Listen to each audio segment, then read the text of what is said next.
أعوذ بالله السميع العليم من الشيطان الرجيم من حمزه ونفخه ونفسه. بسم الله الرحمن الرحيم. ربي يسر ولا تعسر وتمم بالخير. ربي زدني علما. أيشركون ما لا يخلق شيئا وهم يخلقون ولا يستطيعون لهم نصر ولا أنفسهم ينصرون. یہ دو آیات مبارکہ ہیں سورہ اعراف کی 9واں سپارہ ہے. حمزہ استفہام کے لیے ہے، کیا اسے شریک کرتے ہیں جو کچھ نہ بنائے اور وہ خود بنائے ہوئے ہیں، اور نہ وہ ان کو کوئی مدد پہنچا سکیں اور نہ اپنی جانوں کی مدد کریں. آیت مبارکہ کا یہ حصہ 192 والا 197 پہ بھی ریپیٹ ہونے والا ہے. اس سلسلہ کلام سے مقصود بتوں کی جو پوجا ہے اور بتوں کے جو پجاری ہیں ان کی عقلوں پر افسوس ہے، اور ان کے شرک کرنے کا یہاں پر رد کیا گیا ہے کہ کیا ایسی کی پوجا کر رہے ہو، ایسے کو اللہ کا شریک بنا رہے ہو جس نے کچھ بھی پیدا نہیں کیا، جس نے کچھ بھی نہیں بنایا بلکہ وہ خود بنائے گئے ہیں. ماں جو یا جس نے بھی آپ ترجمہ کر سکتے ہیں، ماں جس نے لا یخلق کچھ بھی نہیں پیدا کیا، کچھ بھی نہیں بنایا، جس نے کچھ بھی نہیں بنایا ہو، جس نے کچھ بھی پیدا نہیں کیا ہو، کیا اس کو اللہ کا شریک کر رہے ہو؟ شیئن کوئی ایک شے، کوئی ایک ذرہ، کوئی ایک مکھی کا پر کچھ بھی نہ بنایا ہو، کچھ بھی پیدا نہ کیا ہو، اور بلکہ کچھ بھی پیدا کرنا تو دور کی بات ہے، اپنے آپ کو بھی نہیں بنایا ہو، اپنا آپ بھی نہیں پیدا کیا ہو اس نے. وہم یخلقون بلکہ وہ تو خود بنائے ہوئے ہیں، بلکہ وہ تو خود ان کی تخلیق ہوئی ہے، خود وہ پیدا کیے گئے ہیں. تو یہاں پر بتوں کی تو ہو گئی تردید، ان کو تو رد کر دیا گیا، لیکن غور کریں گے تو آپ کو پتہ چلے گا کہ اس میں انسان بھی شامل ہو گئے کہ کیا اللہ کے علاوہ کس نے کیا پیدا کیا ہے. سوچیے تھوڑی دیر کے لیے. اللہ کی ہی ساری مخلوق ہے اور اللہ تعالیٰ ہی کی یہ شان ہے کہ اس کی عبادت کی جائے اور اس کی عبادت کرنے میں کسی کو اس کا شریک نہ کیا جائے. ان لوگوں میں بت ہو یا غیر بت، ان میں معبود ہونے کی کوئی صفت نہیں ہے. پہلی بات تو یہ ہے کہ انہوں نے کوئی چیز پیدا ہی نہیں کی، حتیٰ کہ وہ سب جمع بھی ہو جائے تو مکھی تک بنانا بلکہ اس سے چھینی ہوئی چیز واپس لینا بھی ان کے اختیار میں نہیں ہے. سورہ حج میں آیت نمبر 73 پر اللہ تعالیٰ نے بیان کیا ہے. وہ خود مخلوق ہیں، اپنے پوجنے والوں کی مدد تو دور کی بات ہے، بہت دور اور درکنار. اگر خود انہیں کوئی توڑ کر ٹکڑے ٹکڑے کر دے اور کوئی ان کے اندر فساد برپا کر ڈالے تو وہ اپنے آپ کو بھی نہیں بچا سکتے. تو پھر خالق کو چھوڑ کر اس بے بس مخلوق کی پوجا کیوں کی جا رہی ہے؟ ضعف الطالب والمطلوب، طالب اور مطلوب کیا ہیں؟ دونوں ضعیف ہیں، کمزور ہیں. عابد اور معبود دونوں کمزور ہیں. ان لوگوں نے اللہ کی قدر جیسی کرنی چاہیے تھی نہیں کی. کچھ شک نہیں کہ اللہ زبردست اور نہایت غالب ہے. ما قدر اللہ حق قدرہ ان اللہ لقوی عزیز. یہ وہ مقام ہے، یہ وہ جگہ ہے جہاں پر اللہ تعالیٰ نے مشرکین کی تردید فرمائی ہے، ان کا رد کیا ہے جو اللہ تعالیٰ کے ساتھ بتوں اور دیگر معبودان باطلہ کی عبادت کرتے ہیں. حالانکہ یہ تمام معبودان باطلہ اللہ ہی کے پیدا کرنا ہے، اس کے ہی رحم و کرم پر ہیں، اسی کے پروردہ ہیں اور اسی کے بنائے ہوئے ہیں، اور خود کسی چیز کے بھی مالک نہیں، نہ نفع و نقصان ہی کا کچھ اختیار رکھتے ہیں، نہ دیکھتے ہیں اور نہ اپنے پجاریوں کی کوئی مدد کر سکتے ہیں، بلکہ یہ تو بے جان ہیں، نہ حرکت کر سکتے ہیں اور نہ ہی سنتے اور دیکھتے ہیں. سننے، دیکھنے اور پکڑنے کے اعتبار سے تو ان کی عبادت کرنے والے ان سے بہتر ہیں نا. جو لوگ ان کی عبادت کر رہے ہیں وہ تو بیچارے سن بھی رہے ہیں نا کچھ تو سن رہے ہیں نا.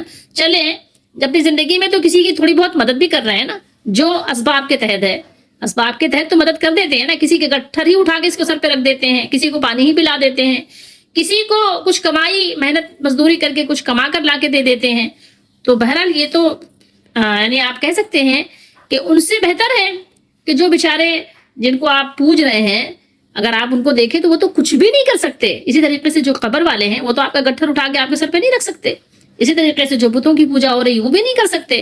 تو اس لحاظ سے تو آپ ان سے تھوڑے سے بہتر ہو گئے کہ آپ تو کچھ نہ کچھ جب تک زندہ ہو لوگوں کی مدد کر دیتے ہو، تو آپ ایسوں کی پوجا کر رہے ہو جو کچھ بھی نہیں کرتے.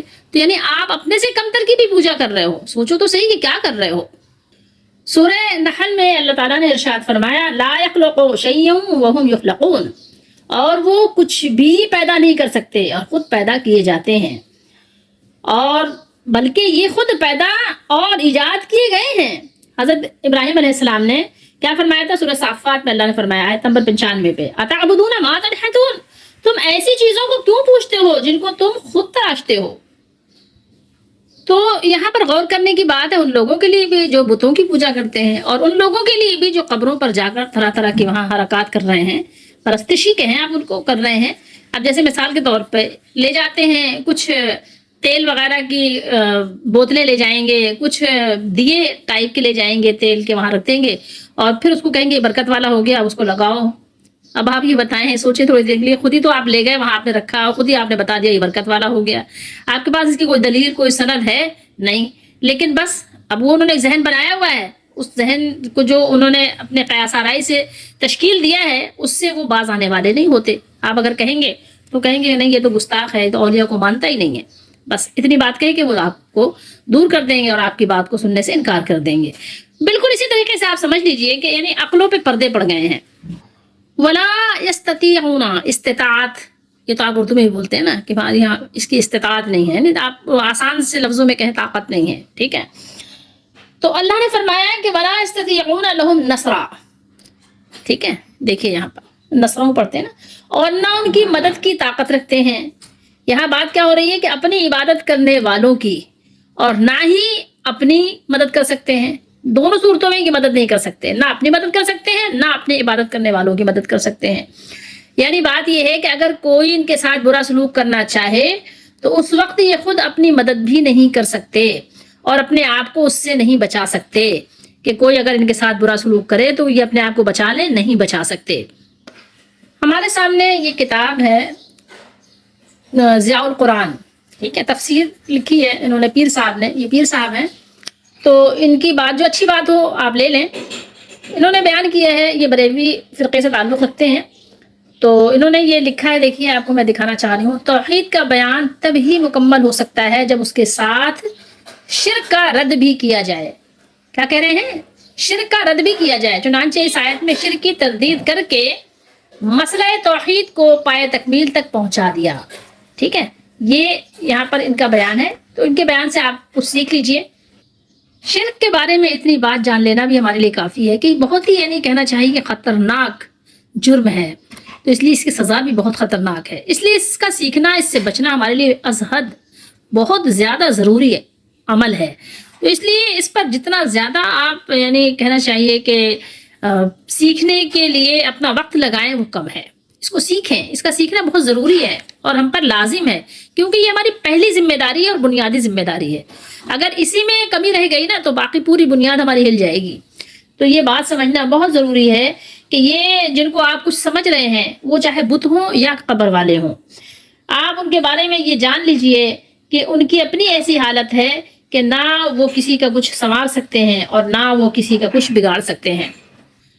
اب اگر ان آیات کی روشنی میں آپ صرف اور صرف بت اور بتوں کے پجاری مراد لیتے ہیں تو پھر آپ خود غور کریں کہ کیا پھر آپ باقی سب لوگوں سے یا قبر والوں سے مانگنا جائز قرار دیں گے؟ سوچیں تھوڑی دیر کے لیے۔